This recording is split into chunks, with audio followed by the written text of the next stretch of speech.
Hola, hola, buenas tardes, ¿todo bien? Buenas Buenas tardes, tardes. doctor. Buenas tardes, doctor. ¿Todo bien? Muy bien, vamos a comenzar entonces nuestra clase de SAP 300, porque con todo esto, Buenas tardes, mar- doctor. ¿sí? Con estas marchas y contramarchas, nos estamos atrasando, ¿no? ¿Cuál es el que toca? Estoy en la duda, dengue, cólera o paludismo. El último que vimos fue sífilis, Sí, doctor. Sí, ¿sí, no? doctor. Fue sífilis. Sí. Sí, no, porque yo estoy mirando la plataforma, el último es sífilis, estamos bastante atrasados y entonces viene dengue ahora. Muy bien, entonces vamos a ponerle la diapositiva de dengue, ya la tengo preparada aquí, vamos inmediatamente a dengue. Muy bien, entonces el dengue es una enfermedad de infecto contagiosa, ustedes saben, muy frecuente en Santa Cruz, periódicamente hay sus brotes epidémicos con gran incidencia en la población y hay muchos casos de dengue hemorrágico grave que llegan hasta el shock del dengue hemorrágico, ¿no? Y mueren.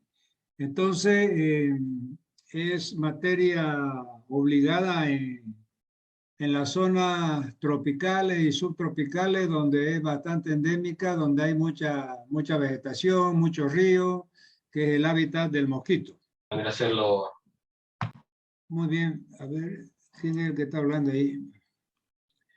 Oh, por favor, cierre su micrófono ya todo el mundo, si no, el que pilla con el micrófono abierto, yo le voy a poner en mi lista negra. Digamos. Bueno. ¿Qué es el dengue? Entonces, es una enfermedad infecciosa, ya le hemos dicho, nos da un pantallazo, nos habla del agente etiológico, que es un virus, y del vector. Ahora vamos a ver tópico por tópico, ¿cuál es el agente etiológico? Fíjense que el agente etiológico es un virus, ¿ya? Un arbovirus, que pertenece al género de los flavivirus, a la familia Flaviviridae. Viridae se escribe, la terminación AE en latín se pronuncia como E. Vector Aedes aegypti, especie dengue. Entonces, aquí nos ha hablado también del vector. El agente etiológico, entonces, lo tiene que saber que es un virus llamado virus del dengue. ¿Ya? Pertenece a los arbovirus y a los flavivirus.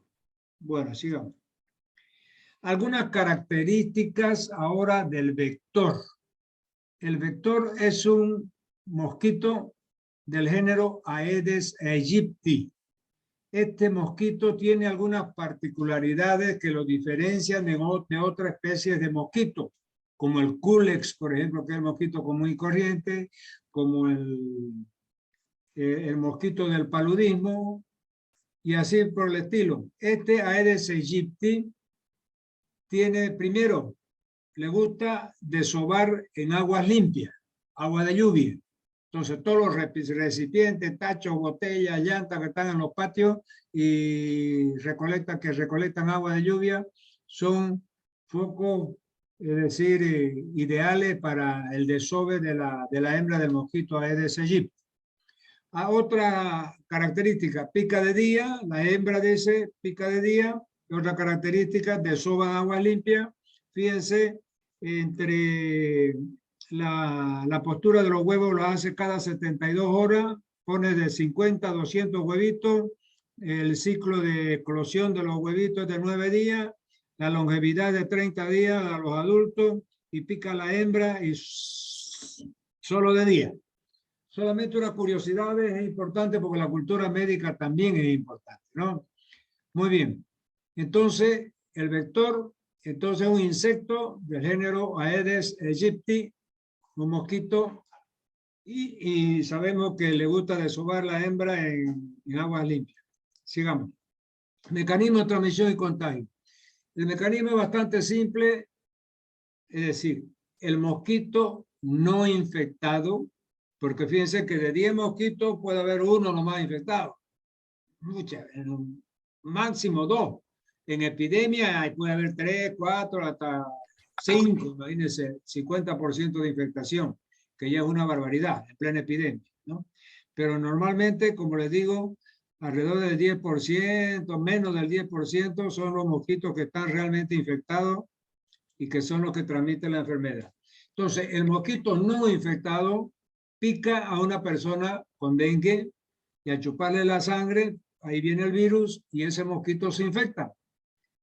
Luego ese mosquito ya infectado le pica a una persona sana y le transmite la enfermedad. Entonces ese es el mecanismo de transmisión que está, primero lo vamos a ver en este cuadrito aquí rápidamente. Fíjense, mosquito en azul, mosquito no infectado. Le pica a esta persona de rojo que está enferma de dengue y ese mismo mosquito que estaba en azul se transforma en un mosquito color rojo, ya mosquito infectado. Este mosquito ya infectado pica a una persona en azul que no está infectada, o sea, y después esta persona al picarle se vuelve una persona infectada, fíjense que vuelve a estar en rojo.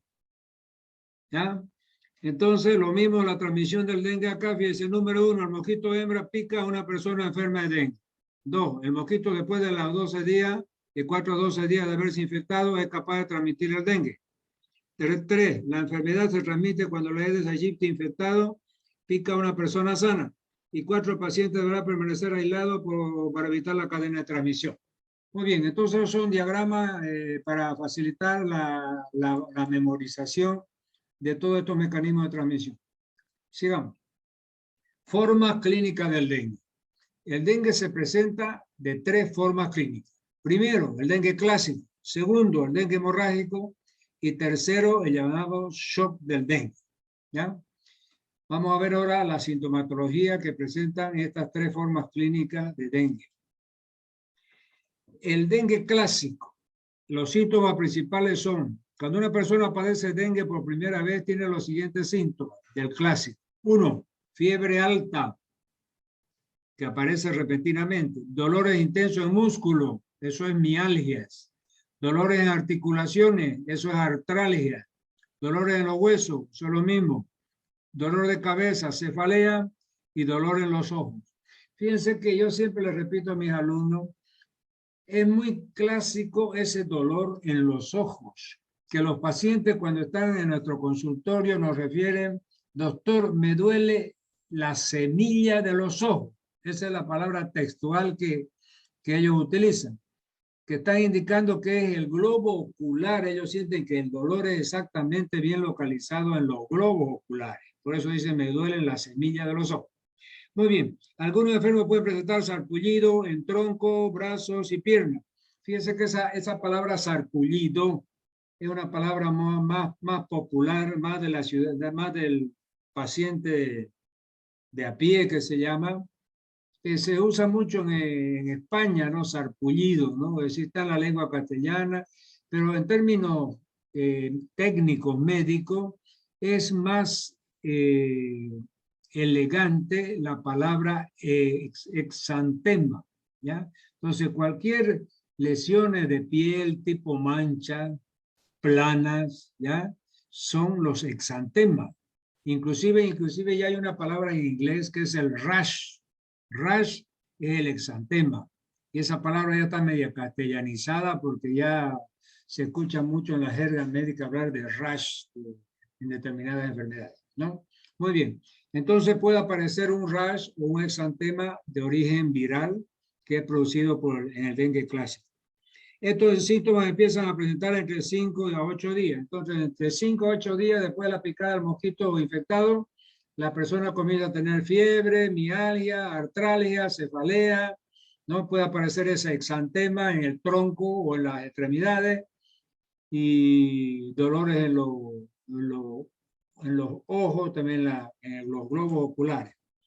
Muy bien, ahora vamos a ver la forma hemorrágica. Fíjense que la forma clásica, esta sintomatología infecciosa, con fiebre, con artralgia, mialgia, etcétera, dura de 1 semana a 2 semanas y en la segunda semana ya comienza a mejorar y se va a su casa tranquilo. Esa es la forma clásica del dengue, ¿no? Pero ya cuando es la forma hemorrágica, al finalizar la segunda semana, es decir, el paciente comienza a empeorar, comienza a subir más la fiebre, tener más escalofrío, los dolores artrálgicos y miálgicos aumentan y comienza a tener algunas hemorragias, ¿ya? Ustedes saben que el cuerpo, la persona puede sangrar por muchos lugares, muchos de ellos orificios. Por ejemplo, si la persona sangra por la nariz, hablamos de epistaxis. Normalmente esa sangre viene del tracto respiratorio superior. Ahora, cuando sangra por la nariz, inclusive puede salir un poquito por la boca, pero todavía por la nariz, y viene del tracto respiratorio inferior, o sea, bronquios y pulmones, se llama hemoptisis. Cuando la persona sangra del tracto digestivo superior, esófago, estómago, duodeno, sangra, vomita sangre, entonces se dice la persona está con hematemesis. Si sangra por el recto, porque la hemorragia viene el sangrado viene del intestino delgado, del intestino grueso y del recto, se llama enterorragia. Si la sangre ya se ha localizado y el sangrado ya uno puede verlo, viene del recto nomás por una hemorroide sangrante, fisura, fístula, etcétera, entonces se llama proctorragia. Ahora, cuando esa pérdida de sangre, esa hemorragia, la materia fecal sale de color negro, como alquitrán, de olor nauseabundo, eso se llama melena. Ahora, cuando hay sangrado de piel, tejido celular subcutáneo y músculo, tenemos, cuando es puntiforme, tenemos petequias. Después, una manchita más grandecita, equimosis. Después ya los moretones, cuando le tiene un sopapo en el ojo a otra persona y le moretea el ojo, eso se llama púrpura. Y ya cuando la hemorragia interna en los músculos es mayor, se llama hematoma. Entonces fíjense que hay 4 grados de hemorragia en piel y tejido celular subcutáneo y músculo, ¿ya? Y así, cuando sangra por la parte genital urinaria, se llama hematuria. Entonces, esas palabras técnicas con el tiempo ustedes tienen que incorporarlo a su léxico, no decir, tiene que ir a un diccionario médico, no sé, pero tiene que ser parte de su término para usted entenderse con otro colega o hacer una palestra donde hayan profesionales médicos de la salud, etc. Muy bien. Entonces, fíjense que entonces ya comienza el paciente a sangrar, puede tener epistaxis, hematemesis, hematuria, melena, cualquier cosa, y ahí el paciente comienza a tener grandes dificultades, puede haber más vómito, diarrea, se deshidrata, la presión cae, el paciente entra en un shock y tiene que ser llevado a terapia intensiva. ¿Ya? Y en terapia intensiva ya el cuadro ya se denomina shock del dengue. ¿Ya? Lógicamente del dengue hemorrágico, entonces ahí hay hipotensión, hay pérdida de conciencia, el paciente puede estar en coma, puede haber colapso circulatorio, puede haber falla en la bomba cardíaca, una insuficiencia cardíaca con gasto bajo, que se llama, bueno. Entonces ya ahí eso es grave. Sigamos. Fase de la enfermedad, entonces ya lo hemos visto, fase 1, fase 2, fase 3. Sí, hemos visto que la fase 1 es generalmente del dengue clásico, porque en 1 o 2 semanas se recupera y solamente tiene fiebre y artralgia y mialgia. El dengue ya más grave aparece en la hemorragia y en el shock del dengue ya hay un colapso circulatorio y hay shock. Sigamos. Características del dengue clásico, nuevamente hemos dicho, fiebre alta, dolor en los músculos, las articulaciones, en los huesos, en la cabeza y en los ojos. Siempre tratando de hablar con términos médicos.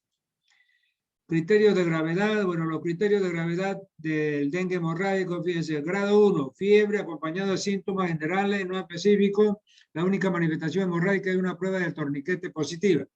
Entonces, cuando es el grado 1, usted le pone un garrote en el brazo y aparece unas petequias ahí, ese se llama signo del garrote positivo o del torniquete positivo.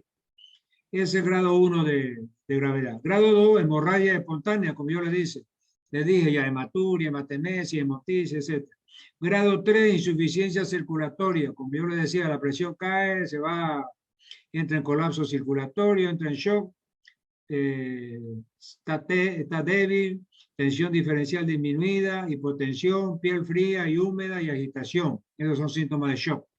El 4º grado ya es un shock profundo, con presión arterial y pulso imperceptible. Eso ya es un shock ya con pérdida de conciencia, coma, etc., ¿no?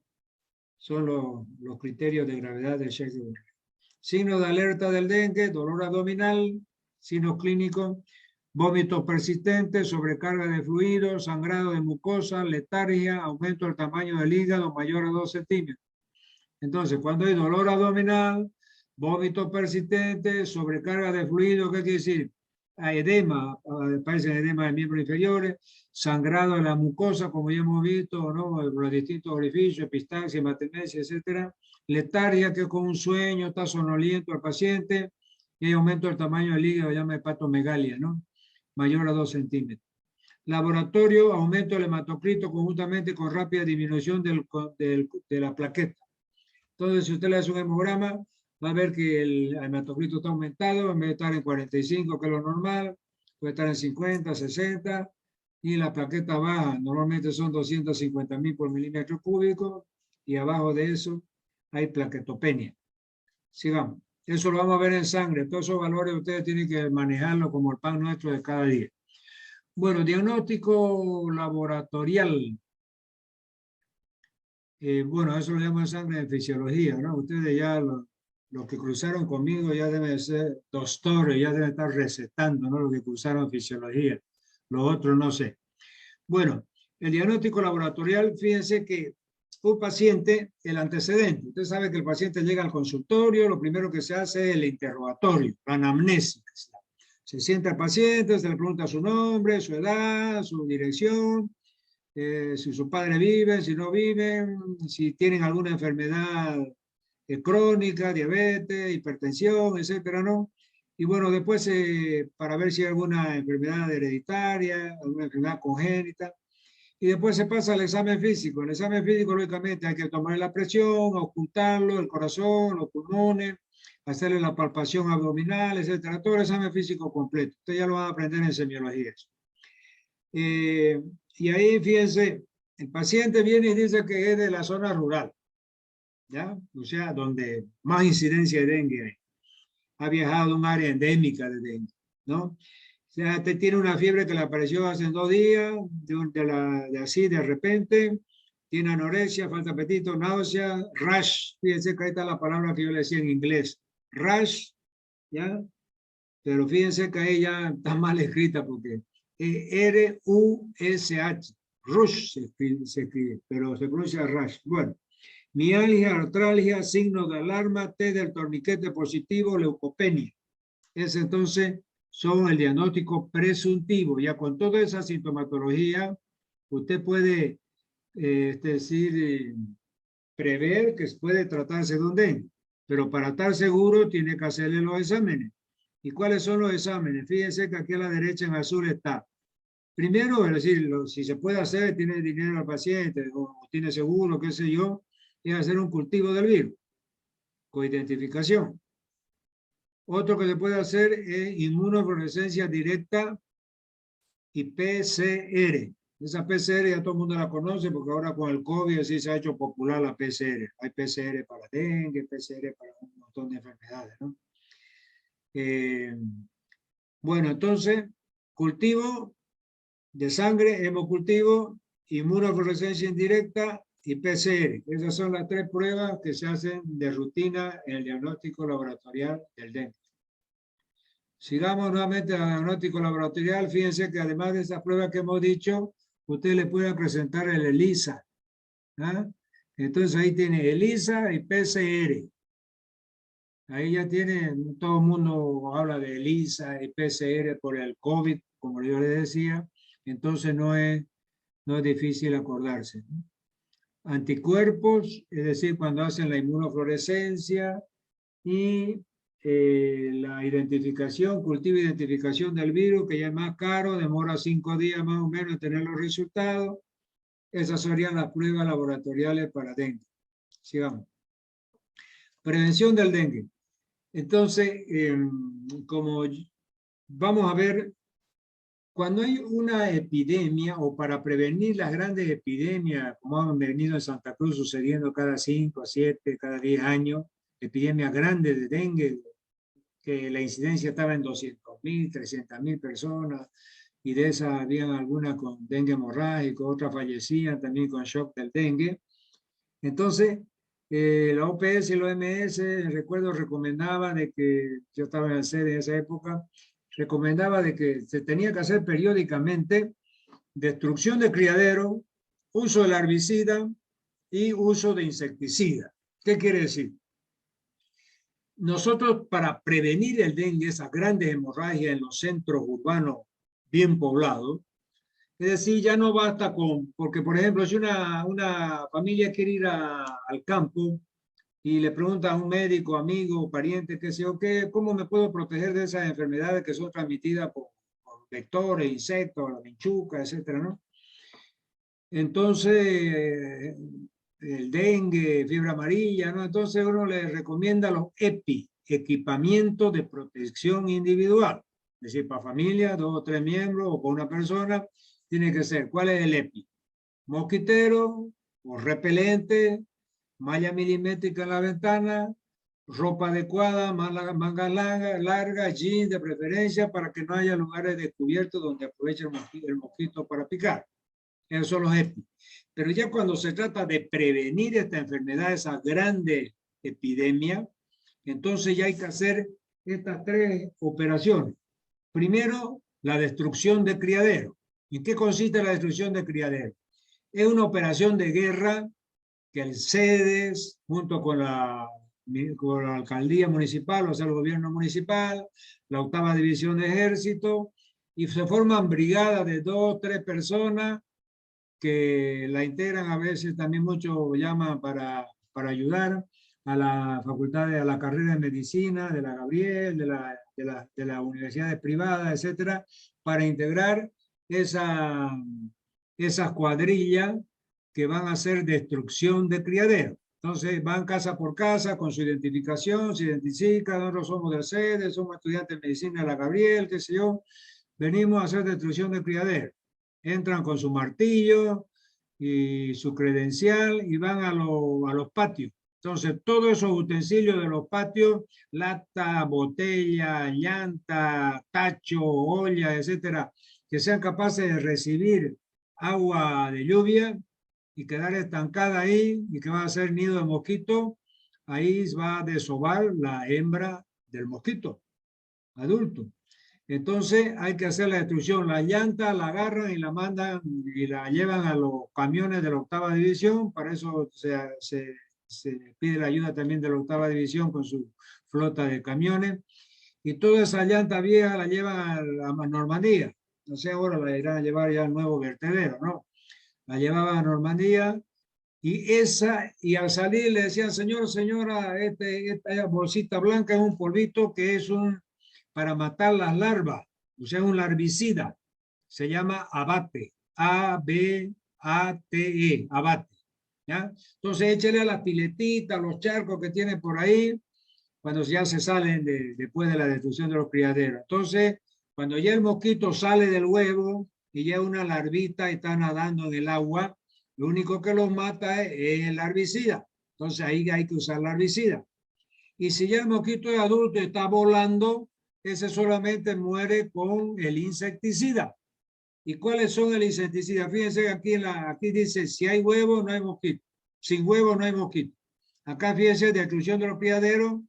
Entonces dice, mantener el pasto corto, eliminar objetos y utensilios que acumulen agua, dar vuelta a balde, rueda de auto y otros recipientes. Entonces aquí fíjense, está el ciclo del mosquito. Entonces el huevo, la larva, pupa también le dice, este es un brasilero, y el mosquito adulto. ¿Ya? Entonces huevo, larva, pupa también se habla, y el mosquito adulto. Acá fíjense uso del herbicida, están echando el polvito aquí en esta piscina, esta pileta artificial que hay para matar al mosquito. Y aquí están fumigando. Fíjense, la fumigación se hace con unas máquinas especiales, máquinas LECO, que se cargan aquí en la carrocería de la doble cabina que tiene la alcaldía y el sede, y salen fumigando los lotes baldíos, los parques, las plazas, los condominios. Entonces, ahí ya el mosquito que está volando, el mosquito adulto, se destruye con la fumigación. Entonces, fíjense aquí, destrucción del mosquito adulto, ¿no? Tratamiento del dengue ahora. ¿Cómo se hace el tratamiento? Tratamiento del dengue no grave y sin signo de alarma. Entonces, fíjense que es un tratamiento ya del dengue clásico, sería, ¿no? Primero, educar al paciente para que no se automedique. 2, iniciar la hidratación oral con vida por suero oral, con vida o suero oral, o sea, suero de la vida, ¿no? ¿Verdad que es llamado ese suero oral? Generalmente se dan los niños, ¿no? Y control térmico con medida física. Entonces, ¿por qué? Los signos principales son fiebre y dolor, musculares y articulares, mialgia y artralgia. Entonces, hay que dar un AINE, antiinflamatorio no esteroide. En caso necesario, aquí administrar paracetamol, no emplear aspirina, metamizol ni AINE, dice. Pero el AINE se puede usar. Lo que no se puede usar es la aspirina. ¿Por qué? Porque la aspirina es un antiplaquetario. Ustedes saben que las plaquetas son fundamentales para producir la coagulación de la sangre. Entonces, si usted le da un antiplaquetario, usted va a evitar que las plaquetas se adhieran al coágulo para parar las hemorragias. Entonces, aumentarían las hemorragias en los pacientes con dengue. Por eso está formalmente contraindicado dar aspirina, que es el ácido acetil salicílico, a los pacientes que tienen peligro o tienen sospecha de que pueda ser un dengue, por el hecho de que puede ser hemorrágico el dengue y ustedes al darle aspirina están empeorando la hemorragia, ¿no? Pero pueden darle paracetamol, ibuprofeno, no hay problema. Cualquier otro AINE. Evitar la administración intramuscular de medicamentos, el uso de esteroides, inmunoglobulina y antivirales que puedan complicar el cuadro clínico. Entonces, suficiente con antiinflamatorio, con antitérmico, dieta leve, etcétera, y el paciente en 1 semana, 2 semanas se cura. Muy bien. Entonces, con esto terminaríamos con dengue. Si hay alguna preguntita ahí, adelante.